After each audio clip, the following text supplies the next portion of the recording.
تستطيع أن تقرأ في الدقيقة سورة الفاتحة سردا 7 مرات. 7 مرات تستطيع أن تقرأ سورة الفاتحة.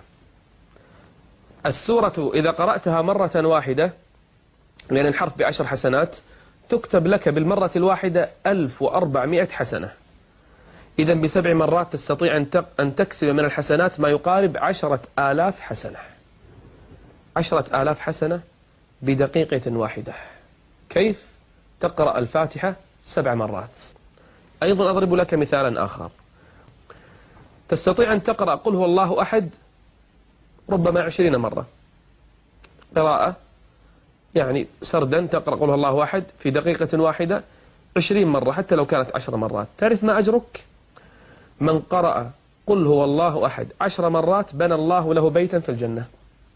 بيت في الجنة بدقيقة، يمكن بيتين بعد. ليس هذا فقط، قل هو الله أحد ثلث القرآن، يعني من قرأها 3 مرات كأنه قرأ القرآن، يعني في الدقيقة كأنك قرأت القرآن 7 مرات. أرأيت؟ الأمر يسير. ولقد يسرنا القرآن للذكر، ولقد يسرنا القرآن للذكر فهل من مدكر. كم ضاعت علينا من الدقائق، كم مضت علينا من الساعات لم نستفد منها. أضرب لك مثالا ثالثا. تستطيع أن تقول بدقيقة واحدة لا إله إلا الله وحده لا شريك له، له الملك وله الحمد وهو على كل شيء قدير 20 مرة، وهي كلمة التوحيد، وهي خير كلمة قالها النبيون.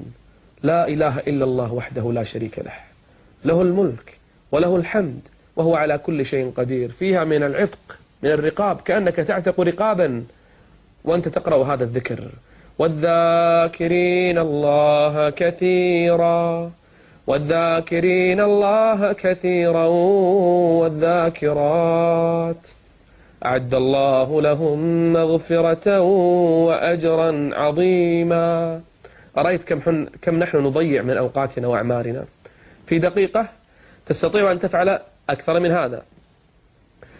كلمة سبحان الله وبحمده، سمعت بهذا الذكر، تستطيع بدقيقة أن تقولها 100 مرة، حتى لو دقيقتين 100 مرة تقول سبحان الله وبحمده. تعرف ما أجرك؟ يقول النبي عليه الصلاة والسلام: من قال سبحان الله وبحمده 100 مرة حطت عنه خطاياه وإن كانت مثل زبد البحر. لو ذنوبك مثل الزبد اللي على البحر، شفت الرغوة اللي على البحر، هذا الزبد، لو ذنوبك بهذا القدر وقلت سبحان الله وبحمده 100 مرة تحط الخطايا، تذهب الخطايا. أرأيت أخي الحبيب؟ أرأيت أختي الفاضلة؟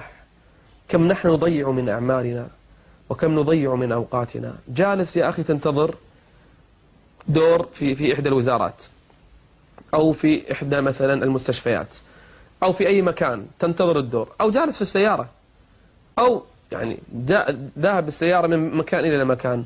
لسانك كما قال النبي عليه الصلاة والسلام: لا يزال لسانك رطبا من ذكر الله. يعني استغل اللسان، اجعله رطبا بذكر الله.